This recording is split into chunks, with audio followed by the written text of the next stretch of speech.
3, 2, 1. Hey everyone, you're watching Ash on Comics. My name is Ash, and it's time for a DC Previews, issue 14. This particular preview is, I guess, featuring Batman, Superman, Up in the Sky, Trust No One.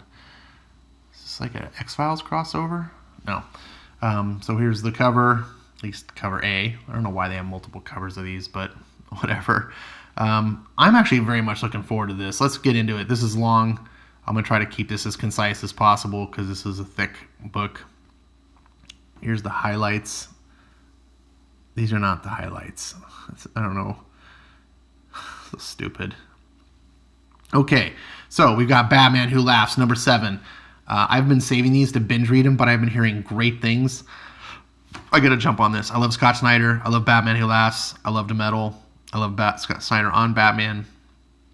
I'm not a huge Jock fan, but whatever. It's all fine. It could be way worse. And it leads into Batman vs. Superman, which I'm going to pick up. So I need to get on the ball with that. That is a winner, I believe. Pick that up. Speaking of Batman vs. Superman, look who is writing it, Joshua Williamson. So he's going to have the Flash, and he's going to have Batman and Superman. Finally, we're going to get a Batman and a Superman together in one book written by one of the better writers at DC. I kind of wish they would just give Joshua Williamson Superman. I don't really think we need a Batman-Superman book. I think there's too many Batman books right now. Well, we have Batman, Detective, Batman and the Outsiders. Now we're going to have Batman versus Superman. We've got the Batman Who Laughs. Then we've got the alternate worlds Batmans with Batman White Knight. Yeah. Then we've got, Batman Damned. We got Batman Last Night on Earth. DC is just barfing out Batman shit. I don't think that's a good idea. When you oversaturate the market with your product, like Marvel's doing with Spider-Man, it just makes it feel not special. And the fans will buy into it, right? I think there's 12 unique Marvel solicits for Spider-Man right now. So if you're a huge Spider-Man fan, chances are you might be getting up to all 12. But now Spider-Man doesn't feel good anymore. It's just Spider-Man all over the place. I know it sucks to have it parsed out very slowly and having to wait for the Spider, but it definitely is better. It's definitely better to wait for it and keep that anticipation. But that's just my opinion. Year of the Villain, Dark Gifts. I'm hit or miss on this Year of the Villain thing. I really liked the one-shot book that came out to preview it. It looks really cool. These battle-damaged covers, which I take that to mean like they're just taking the trade dress and breaking it up. And it's like, you guys aren't the first persons to do this. And now you're going to overdo it. Every cover is going to be whatever.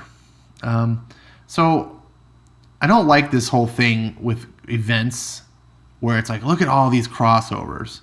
The one reason I'm okay, I think, with Year of the Villain is unlike Marvel's War of the Realms, this isn't like one big linear story, right? So what's happening is you got the Year of the Villain storyline, and you got Lex Luthor going around trying to plot the demise of all the heroes by giving all the villains a special gift to take them over the edge and give them the power needed to finally beat their individual hero. And then each of these comics is sort of those heroes and villains dealing with each other, but it's not a linear thing. So, for example, if you don't necessarily care about Supergirl, what happens, then you don't have to buy that book. It's not like you're going to miss a part of the overall story. You'll miss out on Supergirl, but you don't care. Or if you don't care about Flash, you can just pick the books you like. So, for instance, I'll be getting Batman the Outsiders, Detective. I'm just going to get the books I normally get already. Because if I cared about Teen Titans, I would be buying Teen Titans already. So, yeah, I think that's kind of a cool thing. I'm not cool with this. Cardstock variant covers coming in August. So we're doing the variants, which I'm already against variants. But now a new trick is not just variants, but variants that cost more. Each of these will be $1 higher price point. Why? No clue. Heroes in Crisis wasn't $1 extra, and it had cardstock covers, both A and B. But here we're going to give you the cardstock just on the B cover, and we're going to charge you $4.99 instead of $3.99. So you're telling me that cardstock costs $1? No, probably costs an extra 5 cents printing, and DC is going to take that, split that at retail maybe. I don't like this. This is not consumer friendly. It's not retailer friendly. So Batman versus Ra's al Ghul. Sergeant Bats is going to be happy.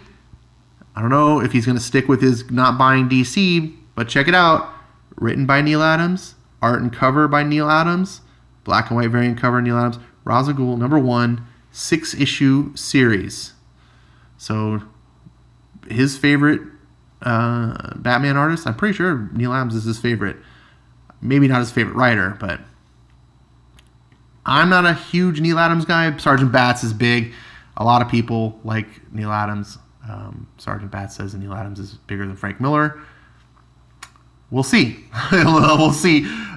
Anyways, for people that like this, I'm glad you get to have it. I don't really like miniseries.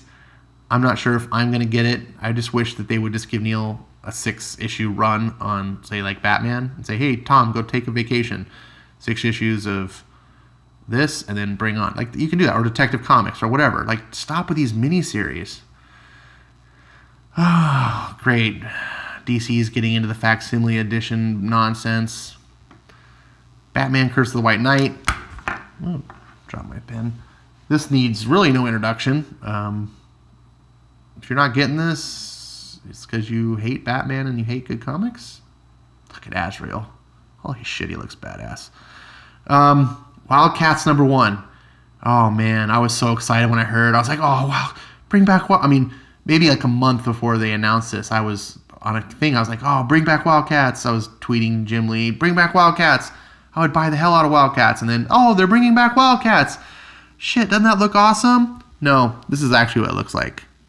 Remember that comic Border Town that everyone hated?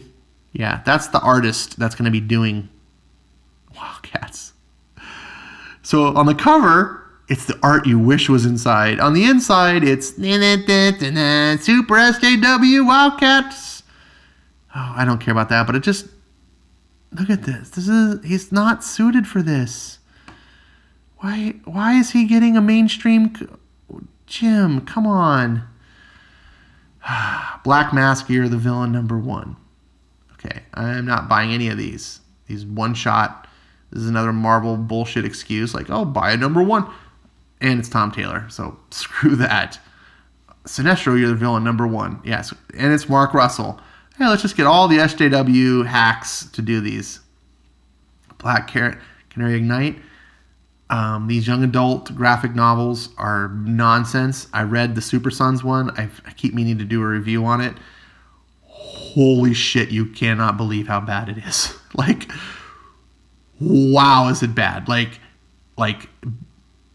you'll read it, and then you'll be like, Bendis is the master. Like, it's so bad. Oh, look, and they got a sequel. They're doing a sequel book to it. It's so bad. Oh my god. This is not Damian Wayne. It's Ian Wayne. He doesn't want to go by Damian, just Ian. And it's really not even Super Sons. It's about, I don't know about this book, but the first book, it's these 2 other girls that kind of like join along with them, but they like steal the show. These 2, they're just dipshits, like, because it's Super Sons. But it's really an excuse to, like, I was like, come on. This is so stupid. Just piggybacking off. Yeah, dumb. Okay, now this, Frank Miller, I don't care. Put Frank Miller's name on a book, I'm buying it. Frank Miller is my favorite comic creator of all time. I'm not really enthused about this John Romita Jr. art. I used to love John Romita Jr., but his stuff is getting way out there weirdo now. So this looks like a variant cover. I mean, Frank Miller's art's not, it's kind of weird too, but that's kind of, I don't know. I'm going to get it anyway. I don't care. Facsimile edition, House of Secrets. Titans Burning Rage, because, we just canceled Titans, so why not have a new Titans book? Yeah, it's 7-issue miniseries of all the short stories that appeared in the Walmart exclusives so that comic book stores can sell to their fans these books that if they really wanted, probably already went to Walmart and bought them anyway. Action Comics, 14 issues in, we're still dealing with this Red Mist bitch. Really? Can Bendis tell a story ever? Can he resolve it? Is he need like a 100-issue run? Aquaman. Just when I was about to give two shits about this and start to buy the series, they announced that they kicked Dan Abnett off, who had turned the series into a hit, and gave it to Kelly Don't Buy My Comics DeConnick. And now it looks like Aquaman's running around with his partner Aqualad. Aquaman and Aqualad. It's like, it's really stupid. Batgirl is getting Cecil Castellucci. This is the woman that's writing Female Furies, one of the most blatantly, disgustingly feminist bullshit comics you will ever read. I've done a review of issue 1, I think issue 2.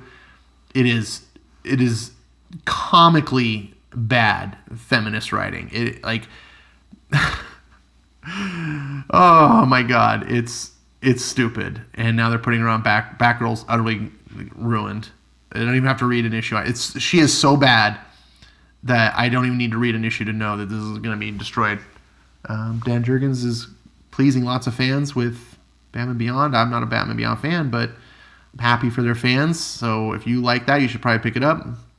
I know Tom King is not garnering a lot of goodwill with Batman, but these synopsises for Batman 76 and 77 sound really cool. And look, bringing back Gotham Girl from the original story that he started with Batman. Fantastic. Batman the Outsiders #4, Brian Hill's still on it, so it's still going to be worth purchasing. This is a really fun book. Issue 1 I did a review on, and I couldn't be more pleasantly surprised.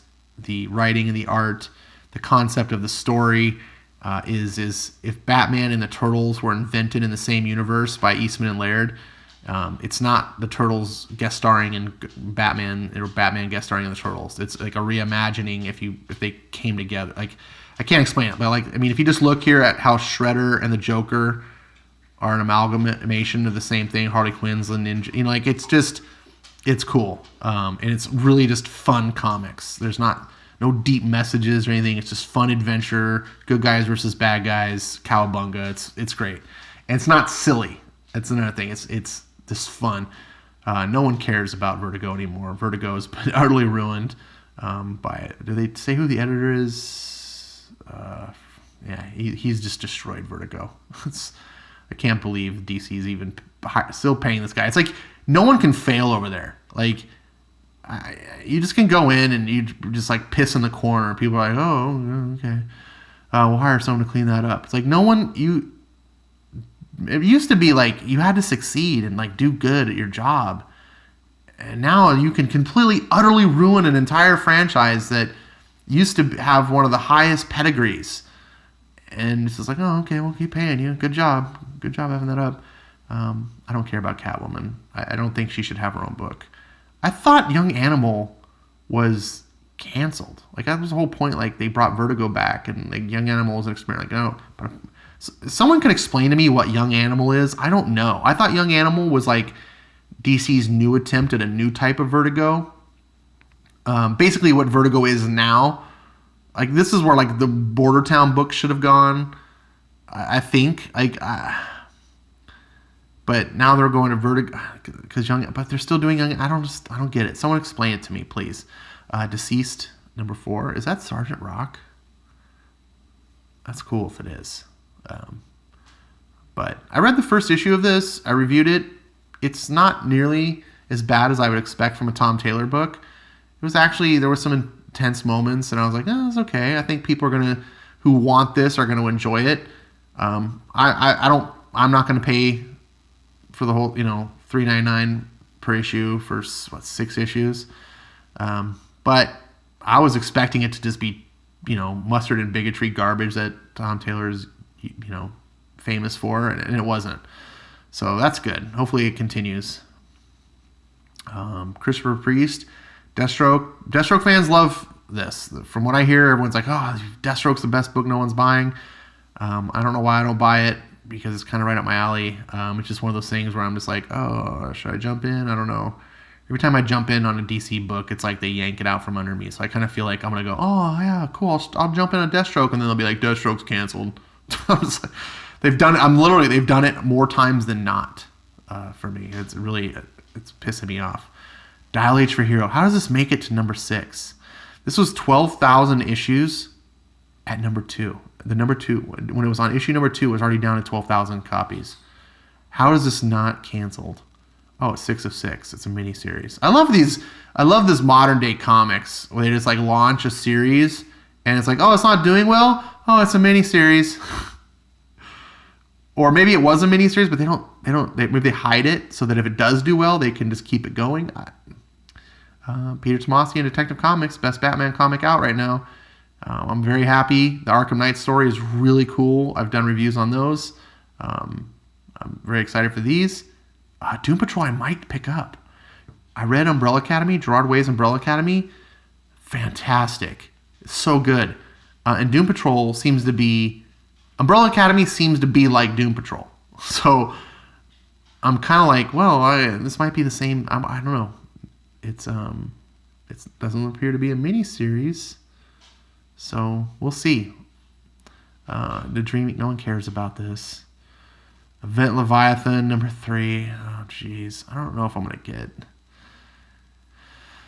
I don't know. I hate these event miniseries. Freedom Fighters. Holy shit, I've been doing a review of Freedom Fighters. My latest one is number 6. This book has really picked up.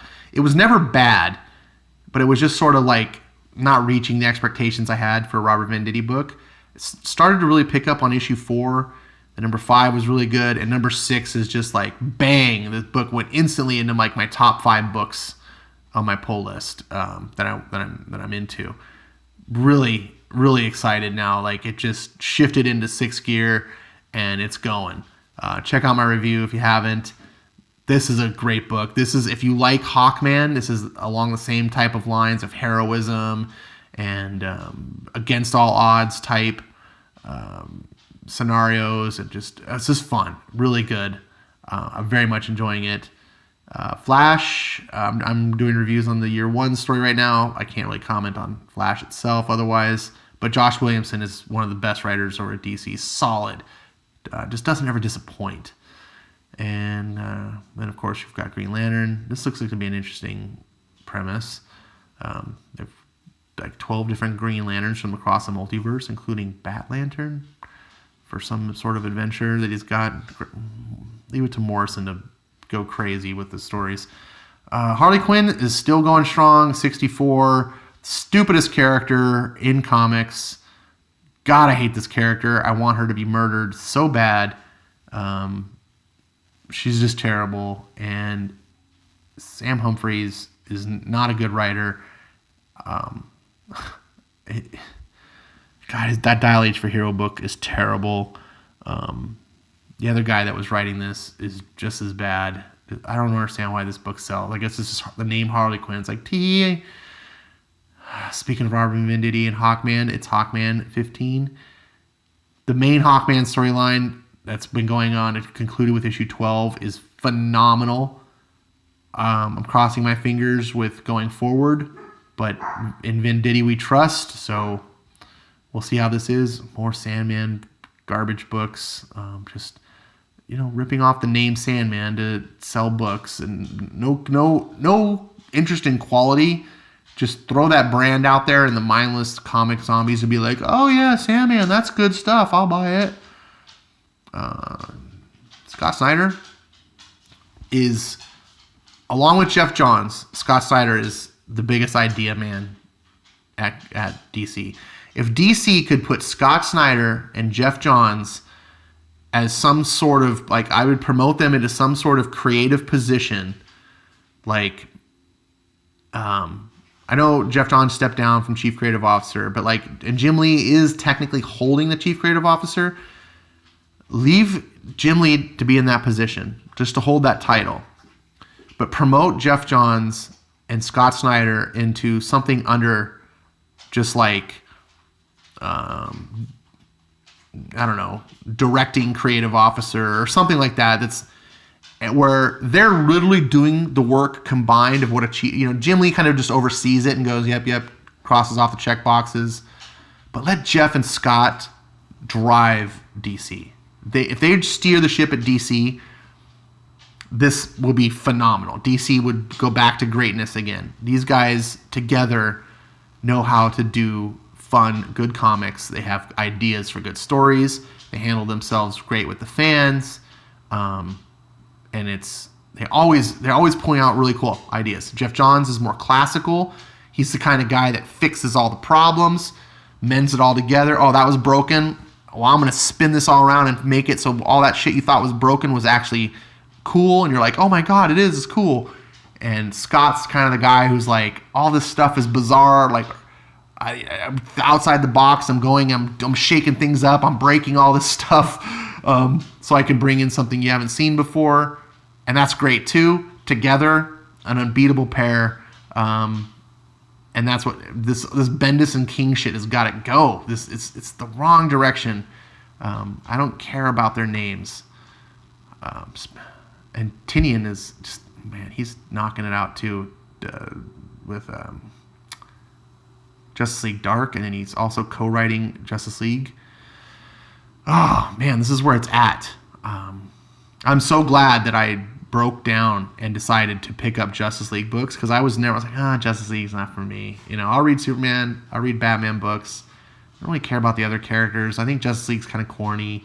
It worked when I was a little kid and it was called Super Friends, but I was like, you know what? I'm going to try this out. A lot of people like this, and I'm really enjoying it. Scott Snyder has won me over. I love his vision of Justice League. It's probably going to become my definitive version everyone else will have to live up to going forward.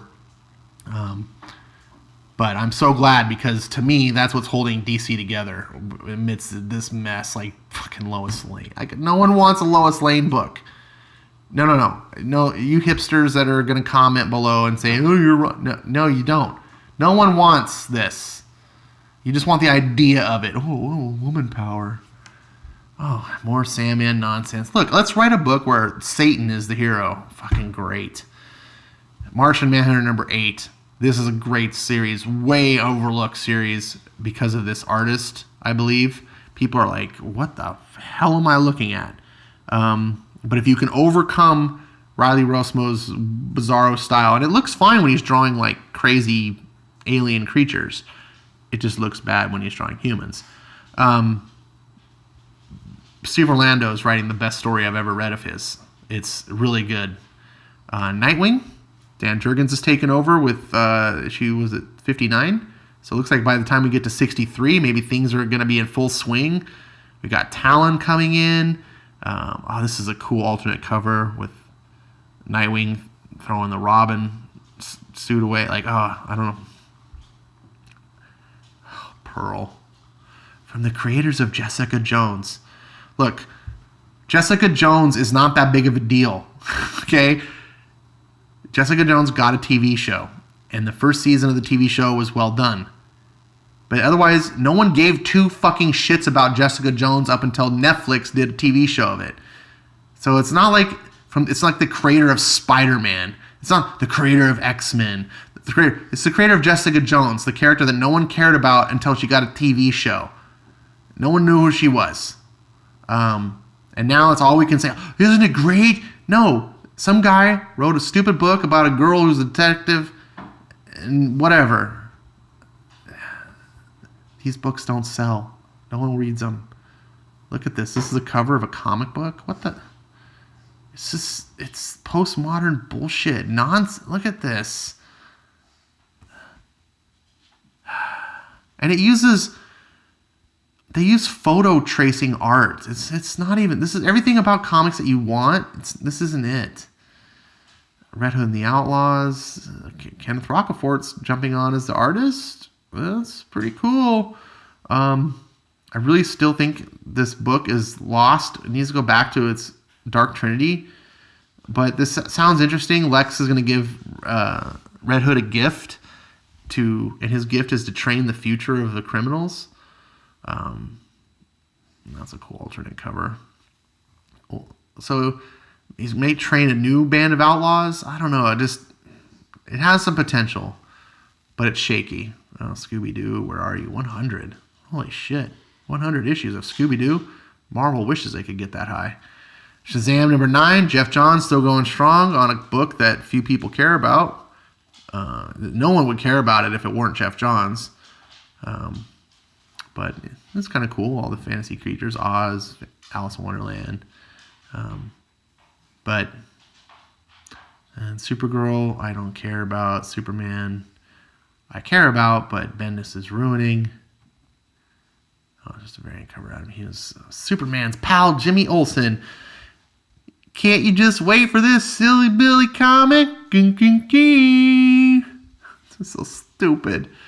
All these people telling me, oh, I can't wait. I'm a huge Jimmy Olsen fan. Right. That's why Jimmy Olsen's been a hot seller for years. Oh, Teen Titans, Wonder Woman. Oh, G. Willow Wilson has made no one care about Wonder Woman. Congratulations, DC. Terrifics, the one last New Age of Heroes book. It was the one that I didn't get. Had I known you were going to cancel all the books I wanted, I would have just bought this one. But I don't really want to go back. And as soon as I go and I buy it, if I go back and buy all these issues, they'll cancel it. I'm not throwing any more money at it.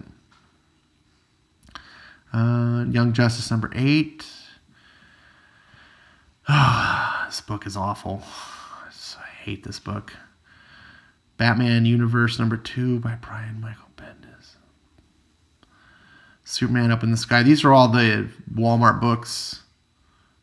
Look at how many book guys. And then we got, oh yeah, here's that book I just bought for $5 digitally. Here's the price, $100, 528 pages, or $5 on Comixology right now. So depending on how you want. And, oh, Batman He Laughs hardcover, Batman Hush. This is all solicits of old classic stuff. I don't think there's anything. This Final Crisis Omnibus, 1,500 pages. Oh, I'd kind of like to read this. Look at it, go back to the old story of $150. Wonder what it'll be like digitally. Dun, dun, dun. Oh, Heroes in Crisis hardcover for $30. Now, too, you can have one of the worst freaking comic book stories I have ever read in a hardcover edition. So it can sit on your shelf and you can never read it. Joker Greatest Jokes with Jim Lee cover. Isn't this the cover that he did for Justice League? I swear that it is. Oh, look at this. Scooby-Doo's Greatest Adventures.